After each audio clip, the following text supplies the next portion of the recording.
Dear GPAT aspirants, today I am going to deliver second lecture on pharmacology MCQs which cover approximate 50 topics. Now, first question, which drug work as competitive reversible inhibitor of DPP-4 reducing enzymatic activity of incretin hormone GLP-1 and GIP? ये question आया है anti diabetic medicine से। सारे classification आपको याद होने चाहिए। देखते हैं इसके कौन कौन से ऑप्शन दिए हैं। Metformin, pioglitazone, nateglinide and sitagliptin. Right option is sitagliptin, but we will discuss about all other three wrong options too. Why? जैसा कि मैंने बोला, जो भी चार ऑप्शन दिए हैं वो किस सवाल में सही होंगे। जरूरी नहीं कि हर बार यही सवाल पूछा जाएगा, सीटाग्लिप्टिन ही पूछा जाएगा, अगली बार मेटफॉर्मिन पूछा जा सकता है, पायोग्लिटाजोन। तो हम इस तरीके से कवर करेंगे और आज टोटल 50 टॉपिक्स मैं यहाँ कवर करूँगा इन क्वेश्चंस के माध्यम से।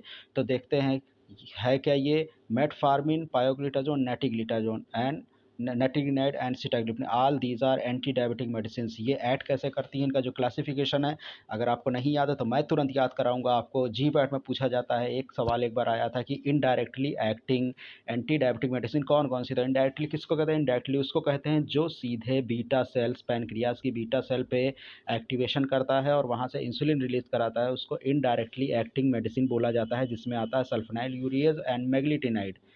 और इसमें जैसे तीसरा ऑप्शन दिया है नेटिग्लिनाइड, तो नेटिग्लिनाइड, मेग्लिटिनाइड ये दोनों एक ही ग्रुप की दवा हैं।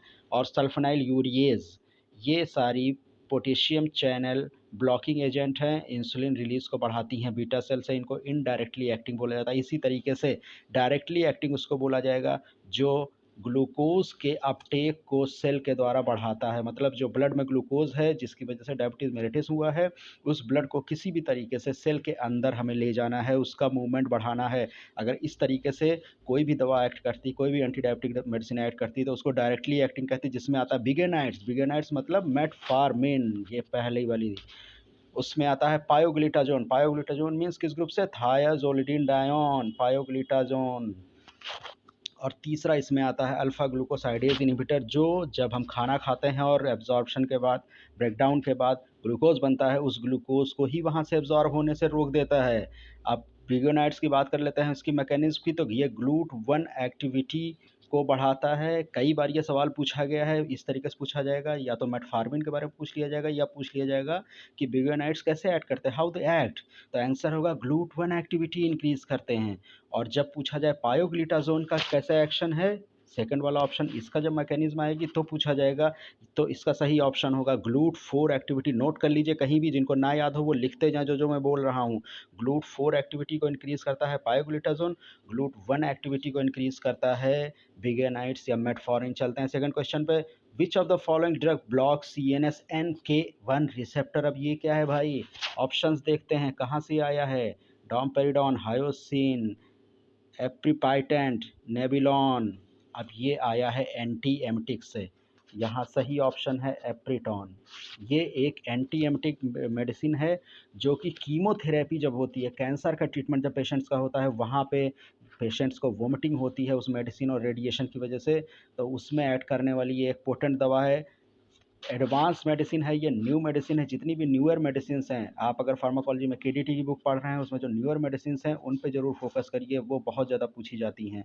ये ऐड कैसे कैसा करता है ये दवा? एप्रीपाइटेंट ऐड करती है CNS में, एक रिसेप्टर होता है न्यूरोकाइनिन 1, NK1 रिसेप्टर, जो यहाँ लिखा हुआ न्यूरोकाइनिन 1 रिसेप्टर होता है, इसको ये ब्लॉक करती है। CNS में ही एक दूसरा रिसेप्टर होता है ऑन्डेंसिट्रॉन के लिए, जो है 5-HT3 रिसेप्टर एंटागोनिस्ट, उसी ग्रुप की दूसरी मेडिसिन है। यहाँ चारों में ऑप्शन नहीं दिया हुआ, लेकिन मैं बता क्यों रहा हूँ, क्योंकि कई बार ऑन्डेंसिट्रॉन, ग्रेनिसिट्रॉन, इनकी मैकेनिज्म पूछी गई है, या पलट के पूछ लेगा, उल्टा करके पूछ लेगा, किस तरीके से आपको कंफ्यूज करने के लिए सीधे कह देगा which medicine is 5-HT3 receptor antagonist, 5-HT3 receptor antagonist. ये जो 3-1-2, इसी तरीके से वो ऑप्शन देगा, बोल देगा ondansetron act on 5-HT1 receptor antagonist, act on 5-HT2, act on 5-HT1। तो 5-HT3 रिसेप्टर एंटागोनिस्ट होता है ऑन्डेंसिट्रॉन। ऑन्डेंसिट्रॉन को मैं कहाँ क्यों बता रहा हूँ, क्योंकि ऑन्डेंसिट्रॉन भी एप्रीपिटेंट की तरह as a anti emetic in case of chemotherapy induced vomiting या पोस्ट ऑपरेटिव वोमिटिंग में यूज़ किया जाता है। यहाँ चौथा ऑप्शन हम देख रहे हैं नेबिलॉन। नेबिलॉन क्या है? ये जो कैनाबिस होता है, कैनाबिस की तरह ही एक केमिकल है जो कि सिंथेटिक है। यहाँ ध्यान दें, ये like cannabis like synthetic chemical, ये भी कीमोथेरेपी इंड्यूस्ड वोमिटिंग में यूज़ होता है। और ये जहाँ ऐड करता है, हो सकता है नेक्स्ट टाइम ये पूछ लिया जाए, अभी तक तो नहीं पूछा गया है, ये जहाँ ऐड करता है वो रिसेप्टर का नाम है CB1 रिसेप्टर, और 5-HT के रिलीज़ को कम करता है। 5-HT3 के रिलीज़ को कम करेगा, CB1 रिसेप्टर का एंटागोनिस्ट है ये। हायोसिन की जहाँ तक बात रही, हायोसिन के बारे में सभी को पता है, ये एक एंटीकोलिनर्जिक मेडिसिन है। मैंने बार बार बताया कि एंटीकोलिनर्जिक मेडिसिन 3 रिसेप्टर पर ऐड करती हैं, M1, M2, M3। यहाँ जो ये इसका जो रिसेप्टर है, ये है M1 रिसेप्टर, जो कान में पाया जाता है, इनर ईयर में, और ब्रेन में पाया जाता है। जितने भी M1 एंटागोनिस्ट हैं, एंटीकोलिनर्जिक्स हैं, जितने भी एंटीहिस्टामिनिक्स हैं, H1 एंटागोनिस्ट, ध्यान से सुनते जाइए मैं जो जो बोल रहा हूँ। H1 antagonist anti emetic action के लिए रिस्पॉन्सिबल हैं। M1 रिसेप्टर एंटागोनिस्ट एंटीकोलिनर्जिक्स, ये आपके एंटी मोशन जो, या नाजिया या वोमिटिंग की जो टेंडेंसी होती है, इसके लिए, इस एक्शन के लिए रिस्पॉन्सिबल हैं। इसी तरीके से इस ग्रुप की दूसरी दवा है डॉमपेरिडॉन, ये D2 ब्लॉकर है। ये देखिए, ये D2 ब्लॉकर है। कौन सा D2? D2 तो ब्रेन में भी पाया जाता है। D2 मीन्स डोपामिनर्जिक, डोपामिनर्जिक तो ब्रेन में भी पाया जाता है, लेकिन ब्रेन में जो डोपामिनर्जिक रिसेप्टर होगा वो साइकोसिस के ट्रीटमेंट में यूज़ होगा। और यहाँ जो डोपामिनर्जिक ब्लॉकर है वो as a anti emetic use होगा, D2 ब्लॉकर। ये बात ध्यान दीजिए सब। D2 ब्लॉकर हमने 2 जगह पढ़ा, एंटी साइकोटिक्स में पढ़ा था D2 ब्लॉकर, और अब यहाँ पढ़ रहे हैं पेरीफेरी में, आपके गैस्ट्रिक पोर्शन में, GIT में, वहाँ domperidone as a D2 blocker medicine available है, जो कि as a anti emetic use हो रही है। ये गैस्ट्रिक मोटिलिटी को बढ़ाती है, कई बार इसका पलट के भी सवाल पूछा जाता है। नेक्स्ट क्वेश्चन देखते हैं, cinchonism with the syndrome of side effect associated with which of the drug?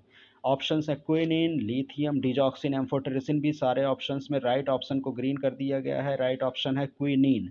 अब यहाँ एक तो सवाल ये होगा कि क्विनिन से सिंकोना जैसे सिंकोनिज्म सिंड्रोम होता है, ठीक है, लेकिन क्वेश्चन सिर्फ इतना ही नहीं है। ध्यान से देखिए इससे क्या क्या सवाल बनते हैं और क्या क्या पूछे गए हैं, और ये बहुत ही इंपॉर्टेंट मेडिसिन है। सिंकोना बार्क, जो कि रूबेसी फैमिली की है, ये भी सवाल पूछा जा चुका है कि cinchona plant belongs to which family. ये आता है फार्माकोग्नोसी से क्वेश्चन। तो एक फार्माकोग्नोसी का क्वेश्चन देखिए, यहाँ से हमने उठा लिया, कवर कर लिया कि क्विनिन आखिर किस प्लांट से मिलता है, सिंकोना बार्क से मिलता है। दूसरा फार्माकोग्नोसी का क्वेश्चन है कि सिंकोना से मिलने वाला केमिकल क्विनिन क्या है, वो एल्कलाइड है, ग्लाइकोसाइड है, टर्पीन है, फ्लेवोनाइड्स है, वोलेटाइल आयल है। तो उसका सही आंसर है एल्कलाइड है। एक बार गेट में ये क्वेश्चन आया था कि क्विनिन का कौन सा form as a anti malaria medicine use होता है, क्योंकि क्विनिन के बारे में सभी जानते हैं कि ये एक एंटी मलेरिया मेडिसिन है। पुराने समय में अफ्रीकन कंट्रीज़ में बहुत पहले से, हज़ारों साल पहले से इस दवा के बारे में लोग जानते थे और इसको मलेरिया के ट्रीटमेंट में यूज़ करते थे। इसका जो लीवो फॉर्म है, लीवो फॉर्म याद कर लीजिए, ये मलेरिया में यूज़ होता है, लीवो फॉर्म मलेरिया में यूज़ होता है। सेम मेडिसिन आप बुक खोल के देखेंगे तो इसका डी आइसोमर जो है वो as a anti arrhythmic drug use होता है, क्लास 1 की एंटी एरिथमिक ड्रग। अब मैं यहाँ क्लास 1 पे इतना जोर क्यों दे रहा हूँ, क्योंकि एंटी एरिथमिक ड्रग के क्लासिफिकेशन पे जब आप जाएंगे तो वहाँ टोटल 4 क्लास आपको मिलेंगी, class 1, class 2, class 3 and class 4। तो क्विनिन को वहाँ रखा गया है क्लास 1 में, और वहाँ जो आपको दवा लिखी मिलेगी वो क्विनिन नहीं मिलेगी, उसका नाम डी आइसोमर को बोला जाता है क्विनिडीन। याद कर लीजिए, D isomer of quinine is quinidine, L isomer of quinine called as quinine. इस प्लांट का नाम क्या है, बायोलॉजिकल नाम सिनकोना ऑफिसिनेलिस, सिनकोना ऑफिसिनेलिस इसका प्लांट का नाम है। तो कितने सवाल इससे आए, फार्माकोग्नोसी के मैंने 3 सवाल कवर कर लिए, केमिस्ट्री के लीवो आइसोमर, और ये इस तरीके सवाल जो आते हैं वो केमिस्ट्री से आते हैं। अगर किसी भी मेडिसिन का आइसोमर दिया हुआ है तो वो सवाल केमिस्ट्री से है, फार्मास्यूटिकल केमिस्ट्री से वो उठाया जाएगा। और ऐसे मेडिसिन बहुत ही इंपॉर्टेंट होते हैं जिनके 2 आइसोमर होते हैं, लीवो आइसोमर एंड डेक्स्ट्रो आइसोमर। अब बात कर लेते हैं नाइपर में एक बार पूछा गया था कि सिंकोनिज्म में होता क्या है, कि कौन कौन से इसके सिम्टम्स हैं। तो सिंकोनिज्म में क्या होता है, सिंकोनिज्म में हियरिंग इम्पेयरमेंट, मतलब कान खराब हो जाएगा, ब्लड विज़न आँख खराब हो जाएगी, कलर विज़न कलर डिफ्रेंसिएशन करना दिक्कत होगी पेशेंट को, एंड हेडेक, इस तरीके के प्रॉब्लम्स आएंगी। नेक्स्ट क्वेश्चन इसी टॉपिक से आएगा कि क्विनीन का एंटी मलेरियल एक्शन होता क्या है। तो एंटी मलेरियल एक्शन क्विनीन का बिल्कुल उसी तरीके से होता है जिस तरीके से क्लोरोक्विन का होता है। ये क्या करता है, क्लोरोक्विन का मॉलिक्यूल हो या क्विनीन का मॉलिक्यूल हो, ये जो आपके साइजॉन्ट्स हैं उनकी एसिडिक वेस्क्यूल्स में जाके एक्यूमुलेट हो जाते हैं और वहाँ हीम से हीमोजोइन बनने की जो प्रोसेस है उसको रोक देते हैं। और जब हीम उस पैरासाइट में बढ़ जाता है तो वो हीम उस पैरासाइट को मार देता है, उसकी मेम्ब्रेन को रैप्चर कर देता है। ये है इसकी मैकेनिज्म। इसी तरीके से आगे बढ़ते हैं, देखते हैं नेक्स्ट क्वेश्चन कौन सा और कौन कौन सा टॉपिक उससे हम कवर कर सकते हैं। Which drug work by inhibiting plasmodial dihydrofolate reductase which in turn inhibit folate production by. फिर से आ गया क्वेश्चन, देखिए ये फिर से क्वेश्चन आ गया एंटी मलेरियल से। इसमें 4 ऑप्शन दिए हैं, एमेंटाडिन एंटीवायरल ड्रग है, इनफ्लुविरटाइड ये भी एंटीवायरल है, ओसेल्टामिविर ये भी एंटीवायरल है, प्रोगुआनिल इसका राइट आंसर है। प्रोगुआनिल, प्रोगुआनिल कैसे ऐड करता है, प्रोगुआनिल प्लाज्मोडियम डाइहाइड्रोफोलेट रिएक्टेज इसको इनहिबिट करता है। ये बॉडी में जाने के बाद 2 दवाएं हैं, याद कर लीजिए, सिर्फ प्रोगुआनिल की बात नहीं है। इसी सेम मैकेनिज्म की दूसरी मेडिसिन है पायरिमिथामिन। कौन सी, pyrimethamine and proguanil both convert to triazine derivative and form cycloguanils. क्या गुआना, ये प्रोगुआनाइल क्या बनेगा, साइक्लोगुआनाइल बनेगा बॉडी में। इस तरीके के क्वेश्चन बहुत ज़्यादा पूछे जाते हैं। अगर कोई भी मेडिसिन बॉडी में जाके कन्वर्ट हो रही है, मेटाबोलाइज होने के बाद कन्वर्ट हो रही है और अपना एक्टिव मेटाबोलाइट बना रही, तो क्वेश्चन कैसे पूछा जाता है, खासतौर पे नाइपर जैसे एग्जाम में क्वेश्चन किस तरह से पूछा जाएगा, क्वेश्चन पूछा जाएगा प्रोगुआनिल का एक्टिव मेटाबोलाइट कौन सा है, तो वो ऑप्शन सही आंसर होगा साइक्लोगुआनाइल। या पूछ लेगा प्रोगुआनाइल के साथ बॉडी में क्या होता है या मेटाबोलाइज होने के बाद क्या होता है, वो ट्राइजीन डेरिवेटिव बनाता है जिसका नाम है साइक्लोगुआनाइल। और that साइक्लोगुआनाइल actually inhibit प्लाज्मोडियल dihydrofolate reductase. ये इसकी एक्चुअल मैकेनिज्म है। तो यहाँ तो इन्होंने सीधा सीधा पूछ लिया है कि डाइहाइड्रोफोलेट रिडक्टेज को कौन एंजाइम कौन सा ड्रग इनहिबिट करता है, तो उसका सही आंसर है प्रोगुआनिल। लेकिन किस तरीके से करता है वो मैंने आपको बता दिया। और साथ ही साथ याद कर लीजिए, सिर्फ प्रोगुआनिल की ये मैकेनिज्म नहीं, ये मैकेनिज्म एक एंटी मलेरिया ड्रग पैरामिथामिन की भी है। चलिए नेक्स्ट क्वेश्चन पे चलते हैं, देखते हैं इसमें हम क्या क्या कवर कर सकते हैं।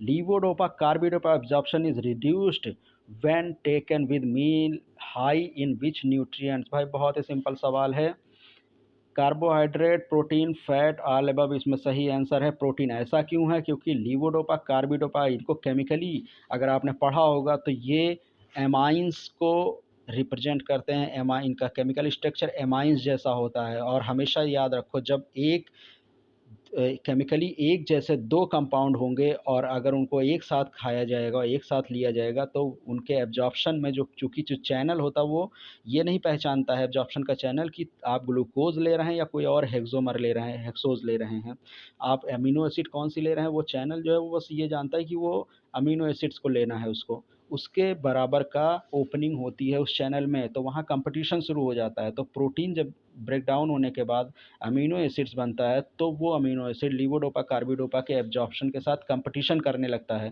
तो इसलिए इसका सही ऑप्शन होगा प्रोटीन। अगला क्वेश्चन देते हैं, which of the following anti convergent drug used to treat absence seizure. बहुत इंपॉर्टेंट है, इस तरीके के क्वेश्चंस आजकल बहुत ज़्यादा पूछे जा रहे हैं। एंटी इपिलेप्टिक मेडिसिन से ये है, एंटी इपिलेप्टिक मेडिसिन का क्लासिफिकेशन याद कर लीजिए, बहुत इंपॉर्टेंट है। मैंने आपको ट्रिक भी बताई थी पिछले लेक्चर में।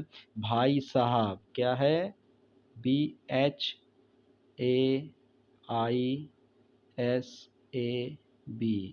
भाई साहब। भाई साहब में बी क्या है, बारबिट्रेट जिसमें फिनोबार्बिटोन आता है। एच क्या है, हाइडेंटोइन जिसमें फिनेटोइन आता है। ए क्या है, एलिलेफ्टिक कार्बोक्सिलिक एसिड जिसमें वालप्रोएट आता है। आई क्या है, इम्यूनोस्टिलबेंस जिसमें इथिसेक्सीमाइड आता है। एस क्या है, सक्सीमाइड जिसमें कार्बोमेजेपिन आता है, सॉरी इथिसक्सीमाइड आता है और इम्यूनोस्टिलबेंस में कार्बोमेजेपिन आता है। ए क्या है, एडजुवेंट मेडिसिन हैं जिसमें लेमोट्रिजीन गाबापेंटिन ये सब आता है। बी क्या है, बेंजोडाइजापिन। तो भाई साहब इसका कोड है, भाई साहब याद कर लीजिए, इसमें सही ऑप्शन है इथोसक्सीमाइड। इथोसेक्सीमाइड वो एंटी कन्वर्जेंट ड्रग है जो एब्सेंस सीजर में यूज होती है। ड्रग ऑफ चॉइस में कुछ अभी तुरंत आपको बता दे रहा हूँ, नोट कर लीजिए। एब्सेंस सीजर में ड्रग ऑफ चॉइस इथोसेक्सीमाइड है, second drug of choice valproate है। वालप्रोएट कैसे ऐड करता है? Valproate act by blocking calcium channel in brain, T type calcium channel. यहाँ इंपॉर्टेंट क्या है? T type calcium channel. Valproate T type calcium channel पे add करता है। और एल टाइप कैल्शियम चैनल पे कौन सी मेडिसिन ऐड करती है? एम्लोडिपिन। एम्लोडिपिन एक एंटी हाइपरटेंसिव मेडिसिन है जो एल टाइप कैल्शियम चैनल को ब्लॉक करती है। जनरलाइज टोनिक क्लोनिक, कई बार ये भी पूछा गया, जनरलाइज टोनिक क्लोनिक या simple partial, complex partial, simple partial, generalise tonic clonic, इन तीनों के केस में ड्रग ऑफ चॉइस क्या है? तो ड्रग ऑफ चॉइस उसमें होती है कार्बामाजेपिन। ये जो सेकंड ऑप्शन दिया है ये कार्बामाजेपिन, ये ड्रग ऑफ चॉइस उसमें। तो ड्रग ऑफ चॉइस ये कई बार पूछे जा चुके हैं इस तरीके के क्वेश्चन। चलिए नेक्स्ट क्वेश्चन पे चलते हैं। Which of the drug should be avoided for 48 hours before after use of IV contrast media? अब यहाँ भाई बहुत ही सिंपल सवाल है, ये मेटफॉर्मिन का ही है, इसमें बिल्कुल कंफ्यूज नहीं होना। मेटफॉर्मिन का एक साइड इफेक्ट होता है लैक्टिक एसिडोसिस, उसी लैक्टिक एसिडोसिस को बढ़ाने का काम करता है। अगर कोई भी कंट्रास्ट मीडिया दिया गया है तो उसकी वजह से भी लैक्टिक एसिडोसिस होता है, इसलिए मेटफॉर्मिन को अवॉइड करना चाहिए 48 आवर के लिए। अब next question, all of these drugs are classified as SSRI except which. अब SSRI क्या है? Serotonin selective serotonin reuptake inhibitor. ये किस चैप्टर से आया है? एंटी डिप्रेसेंट मेडिसिन हैं ये, एंटी डिप्रेसेंट्स। SSRI कौन कौन सी हैं? पहले तो क्लासिफिकेशन, मैं हमेशा बोल रहा हूँ क्लासिफिकेशन बहुत अच्छे से याद कर लो, बहुत ही अच्छे से। क्लासिफिकेशन अगर याद है तो फार्माकोलॉजी के 50% क्वेश्चन आपके इसी तरीके से हो जाएंगे, और सेम क्लासिफिकेशन आपको हेल्प करेगा फार्मास्यूटिकल केमिस्ट्री के क्वेश्चन को सॉल्व करने में। SSRI के जो मेडिसिन है बहुत ही आसान है, सिटेलोप्राम, एसिटेलोप्राम, सर्ट्रालिन, फ्लोक्सेटिन, फ्लोक्सामिन, पैरोक्सिटिन, ये सारी SSRI हैं। इसके बाद नॉन सेलेक्टिव में ट्राईसाइक्लिक एंटी डिप्रेसेंट आते हैं, TCAs जिनको कहा जाता है। फिर उसमें जो क्लास है TCAs में वो 5-HT और नॉरएड्रेनालिन दोनों के रीअपटेक को जो इनहिबिट करती है, उसमें दवा है वेनिलाफिक्सिन, जो इसका सही ऑप्शन है। वेनिलाफिक्सिन, इमिप्रामिन, एमिट्रिप्टालिन, ये सारी इस ग्रुप की दवाइयाँ हैं। यहाँ से एंटी डिप्रेसेंट से एक सवाल आता है, एक बार पूछा गया था कि drug of choice for severe depression, तो जब सीवियर डिप्रेशन होगा तो उसमें ड्रग ऑफ चॉइस है ट्राईसाइक्लिक एंटी डिप्रेसेंट्स। जब सवाल पूछा जाएगा drug of choice for mild and moderate depression, तो वहाँ ड्रग ऑफ चॉइस होगा SSRI। SSRI अभी मैंने आपको बताया, जैसे एसिटेलोप्राम, सर्ट्रालिन, ये सब SSRIs हैं। और दूसरा, सीवियर डिप्रेशन में ट्राईसाइक्लिक एंटी डिप्रेसेंट होगा। एक सवाल और आता है यहाँ से, इनके साइड इफ़ेक्ट पूछ लिए जाते हैं। तो जितने भी SSRI हैं इनके दो साइड इफ़ेक्ट आप बिल्कुल याद कर लीजिए। एक तो रिप्रोडक्टिव डिसफंक्शन, रिप्रोडक्टिव मेल में रिप्रोडक्टिव डिसफंक्शन हो जाता है। दूसरा, इंसोम्निया, नींद नहीं आती है। और अगर ट्राईसाइक्लिक एंटी डिप्रेसेंट्स की बात करें तो इनके जो साइड इफ़ेक्ट हैं, इसमें ट्रिमर है, कार्डियोवैस्कुलर साइड इफ़ेक्ट है, एंटीकोलिनर्जिक इफ़ेक्ट है, सीडेशन है। और अगर सीज़र का पेशेंट है तो उसको सीज़र के भी सिम्टम देखे जाएंगे। ये है, ये याद कर लीजिए, बिल्कुल रट डालिए आप। नेक्स्ट आते हैं, नेक्स्ट क्वेश्चन में, all these side effects are associated with the suxamethonium except which. अब ये सक्सामेथोनियम क्या है? क्लासिफिकेशन याद होगा तो आप तुरंत पकड़ लेंगे कि ये स्केल्टन मसल्स रिलैक्सेंट है विच एक्ट ऑन पेरीफेरली। वहाँ क्लासिफिकेशन पहले जाते हैं, क्लासिफिकेशन में जिनको नहीं याद है, अगर याद है जिनको, रिवाइज कर लेते हैं। वहाँ क्लासिफिकेशन दो तरीके से दिया हुआ है। पहला ग्रुप बनाया है पेरीफेरली एक्टिंग और दूसरा ग्रुप बनाया है सेंट्रली एक्टिंग। एक बार तो सिर्फ यही सवाल पूछ लिया गया था कि which drug is centrally acting skeletal muscle relaxant, और एक बार सवाल आया था कि अल्फा 2 एगोनिस्ट कौन सी मेडिसिन है जो centrally acting skeletal muscle relaxant है, तो उसमें सही ऑप्शन था टिजानिडीन, वो सेंट्रली एक्टिंग है। तो स्केलेटल मसल रिलैक्सेंट्स दो तरीके के होते हैं, जो सेंट्रली एक्ट करते हैं, ब्रेन के थ्रू एक्ट करते हैं, और पेरीफेरली एक्ट करते हैं। तो यहाँ जो सही ऑप्शन है वो है आपका सक्सामेथोनियम का साइड इफ़ेक्ट पूछा गया है यहाँ। तो सक्सामेथोनियम वो सारे काम करता है जैसे मैलिग्नेंट हाइपरथर्मिया करेगा, हाइपरकैलीमिया करेगा, मायोपैथीज मतलब मसल्स का कमज़ोर हो जाना, और हाइपरटेंशन ना करके ये हाइपोटेंशन एक्चुअली करता है। तो यहाँ हाइपरटेंशन सही ऑप्शन होगा। ये क्या करते हैं, ये डीपोलराइजिंग एजेंट्स है। सक्सामेथेनियम, सक्सामेथेनियम का दूसरा नाम क्या है, सक्सेनाइल कोलिन। ये केमिकली एसिटाइल कोलिन से रिलेट करता है। और इसी ग्रुप की दूसरी दवा है डेकामेथोनियम। और non depolarizing skeletal muscle relaxation कौन सा, डी ट्यूबोक्यूरेरिन। अब देखो डी ट्यूबोक्यूरेरिन का नाम आते ही एक सवाल यहाँ आ जाता है, आखिर ये है क्या, ये एक एल्कलाइड है, ये क्यूरेर प्लांट से मिलता है। क्यूरेर प्लांट्स जिसका बायोलॉजिकल बॉटेनिकल नाम क्या है, स्ट्राइकोनस टॉक्सीफेरा एंड कॉन्ड्रोडेंड्रॉन टोमेंटोसम। ये दो प्लांट हैं जिससे क्यूरेर एल्कलाइड पाए जाते हैं। तो पुराने समय में जंगल में रहने वाले जो आदिवासी थे वो अपने एरो के आगे इस पॉइज़न को लगा लेते थे और हंटिंग करते थे, शिकार करते थे और हिट करते थे एनिमल को, और एनिमल पैरालाइज हो जाता था, मरता भी नहीं था, और उसको पकड़ लेते थे। तो ये हंटिंग में एरो पॉइज़न की तरह यूज़ होता है। ये क्वेश्चन आ चुका है कि एरो पॉइज़न कौन सा है। तो क्यूरेर का जो भी ऑप्शन दिया होगा वो एरो पॉइज़न में सही हो जाएगा। जैसे यहाँ आपका क्यूरेर एल्कलाइड के बारे में मैंने बताया। तो ट्यूबोक्यूरेरिन और टॉक्सीफेरिन्स कुछ केमिकल्स होते हैं, हालांकि वो तो कभी नहीं पूछा गया, लेकिन ट्यूबोक्यूरेरिन पूछा गया है कि ट्यूबोक्यूरेरिन, मतलब इस तरीके से सवाल आया था कि कौन सा केमिकल है जो एरो पॉइज़न में यूज़ होता था। नेक्स्ट क्वेश्चन देखते हैं, which of the these beta lactamase inhibitor is use along the third generation cephalosporin सिफापेराजोन। अब इस सवाल में ही कई सवाल छुपे हुए हैं। पहले तो इसका सही ऑप्शन देख लेते हैं, सालबैक्टम, टेजोबैक्टम, क्लेवुलिनिक एसिड, एविबैक्टन, ये सभी beta lactamase inhibitor. Beta lactamase क्या है, जब हम कोई भी ऐसी मेडिसिन देते हैं जो सिफेलोस्पोरिन है, तो बैक्टीरिया बड़ा चालाक होता है। वो क्या करता है, वो अपने कुछ ऐसे एंजाइम्स बनाता है जिनका नाम है बीटा लैक्टमेज। बीटा लैक्टमेज उस सिफेलोस्पोरिन को तोड़ना शुरू कर देते हैं और इसका एक्शन ख़त्म कर देते हैं, बिल्कुल बिल्कुल इसको कमज़ोर कर देते हैं, ये किसी काम की नहीं बचती है। तब उसके लिए हम लोगों ने क्या किया कि सिफेलोस्पोरिन के साथ बीटा लैक्टमेज इनहिबिटर्स देना शुरू कर दिया। तो बीटा लैक्टमेज इनहिबिटर जाके उस बैक्टीरिया से निकले हुए बीटा लैक्टमेज एंजाइम को ब्लॉक करने लगा और सिफेलोस्पोरिन को मौका मिल गया अपना काम करने के लिए। तो ये काम है बीटा लैक्टमेज इनहिबिटर्स का। तो यहाँ सही ऑप्शन है सालबैक्टम। लेकिन सवाल यहीं नहीं ख़त्म होता है। ये एक बार पूछा गया था कि which medicine is suicidal inhibitor. Suicidal इमिटर इनको क्यों कहा जाता है कि ये दोनों दी तो साथ दी जाती हैं, जैसे सालबैक्टम के साथ सिफोपेराजोन दिया जाएगा, लेकिन बॉडी में जाके सालबैक्टम का सिर्फ इतना काम है कि बैक्टीरिया के बीटा लैक्टमेज एंजाइम से बाइंड कर जाए और और खुद को सुसाइड कर ले, मतलब खुद को बाइंड होने के बाद ये न्यूट्रलाइज हो जाएगा और सिफोपेराजोन को मौका मिल जाएगा, वो जाके उस बैक्टीरिया की सेल को डैमेज करेगा, मारेगा।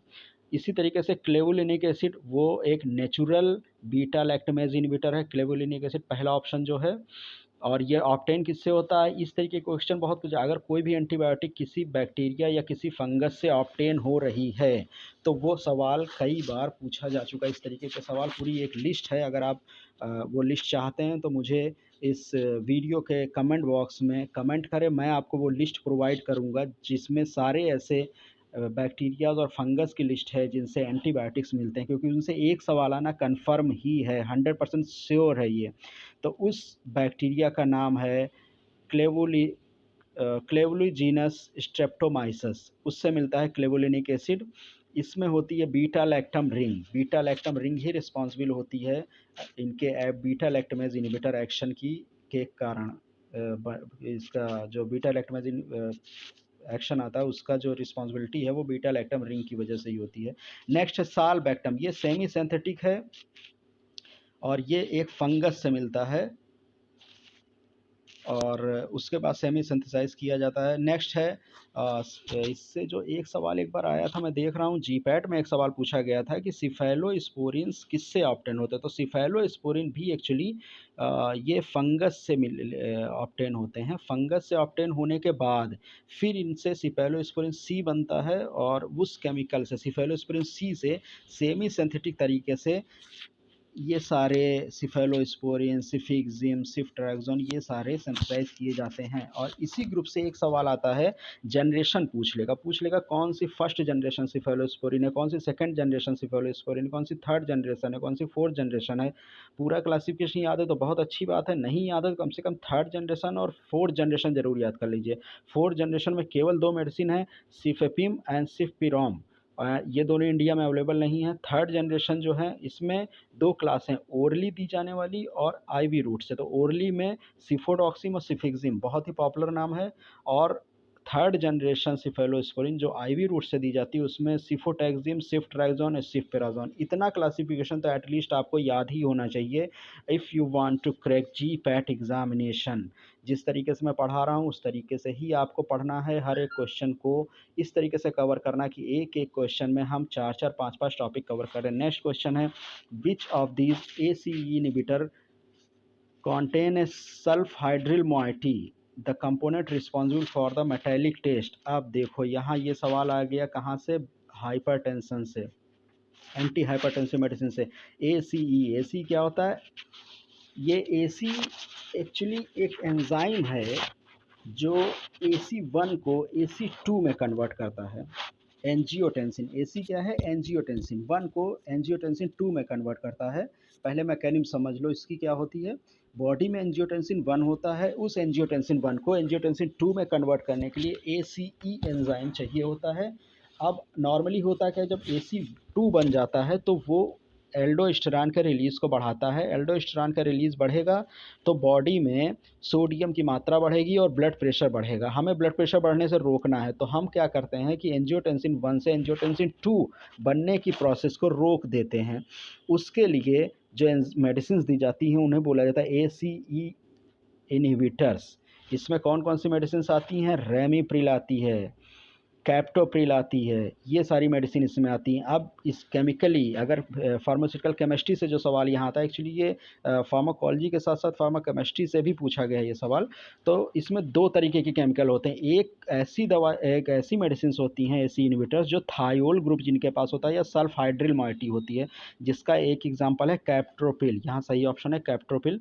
दूसरा है डाई कार्बोक्सिलेट मॉइटी वाले, जिसमें रेमिप्रिल एंड अदर्स जितने भी बचे हैं वो सभी में डाई कार्बोक्सिलेट मॉइटी होती है। तो ये क्वेश्चन बहुत ही इंपॉर्टेंट है कि यहाँ तो पूछा गया है सल्फहाइड्रिल या थायोल मॉइटी किसके पास है, केमिकली किसके पास है, और दूसरा जो पूछा जा सकता है वो पूछा जा सकता है डाई कार्बोक्सिलेट मॉइटी किसके पास है, तो उसका सही आंसर होगा रेमिप्रिल के पास है। अब नेक्स्ट क्वेश्चन पे चलते हैं, carbonic anhydrase inhibitor such as acetazolamide. अब ये आ गया एंटी डायरोटिक से, ये क्वेश्चन आ गया। एसिटाजोलामाइड एक वीक डायरोटिक है, ये प्रॉक्सिमल कन्वोलेटेड ट्यूबल PCT पे एक्ट करती है, कार्बोनिक एनहाइड्रेज इनहिबिटर का काम करती है। ग्लूकोमा में भी इसका यूज होता है। एक बार सवाल पूछा गया था which diuretic use in treatment of glaucoma, तो वो सही आंसर था एसिटाजोलामाइड। नेक्स्ट क्वेश्चन है, which of this following statement about AC inhibitor mode of action is false. AC inhibitor अभी मैंने डिस्कस किया, इसके लिए कौन सा स्टेटमेंट गलत है। AC inhibitor reduce release of aldosterone, तो वो तो मैंने अभी बताया कि AC इनहिबिटर जब भाई AC1 से AC2 बनने नहीं देगा, AC2 बनेगा नहीं तो एल्डोस्टेरॉन निकलेगा कहाँ से, ये भी सही है।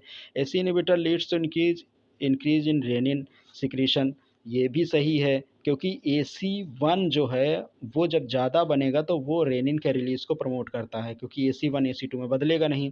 Third, AC inhibitor reduce angiotensin production, ये भी सही है। तो इसमें सही ऑप्शन होगा नन ऑफ दिस, ये जितने ऑप्शन दिए सारे सही हैं। नेक्स्ट है, drug use for the treatment of erectile dysfunction such as sildenafil, बहुत इंपॉर्टेंट क्वेश्चन है। तो यहाँ पीनियल ग्लैंड जो होती है वहाँ फास्फोडाइस्ट्रेस 5 एंजाइम पाया जाता है, ये सही ऑप्शन है। फास्फोडाइस्ट्रेस 5 एंजाइम पाया जाता है। फास्फोडाइस्ट्रेस 5 एंजाइम साइक्लिक GMP को ब्रेक करता है और उसको वहाँ से हटाने का काम करता है। साइक्लिक GMP रेगुलर वहाँ बनता रहता है। साइक्लिक GMP का काम क्या है, साइक्लिक GMP का काम है इरेक्शन कॉज करना, पेनिस में इरेक्शन कॉज करना। तो यहाँ PDE5 एंजाइम जो है इसको अगर ब्लॉक कर दिया जाएगा तो पेनिस में इरेक्शन नहीं होगा। सॉरी पेनिस में इरेक्शन होगा क्योंकि साइक्लिक जीएमपी ज़्यादा बनने लगेगा। विच ऑफ द एक्यूमुलेट होने लगा, विच of the following drug is dopamine receptor antagonist which enhance gastric motility. देखो फिर एंटी एमेटिक से ये सवाल आ गया, गैस्ट्रिक मोटिलिटी पे कौन सा दवा एक्ट करती है, तो सही ऑप्शन है मीटोक्लोप्रामाइड। मीटोक्लोप्रामाइड D2 एंटागोनिस्ट है और गैस्ट्रिक मोटिलिटी को बढ़ाता है। इस तरीके से आज हमने कई टॉपिक कवर किए, लगभग 50 टॉपिक हमने कवर कर दिया।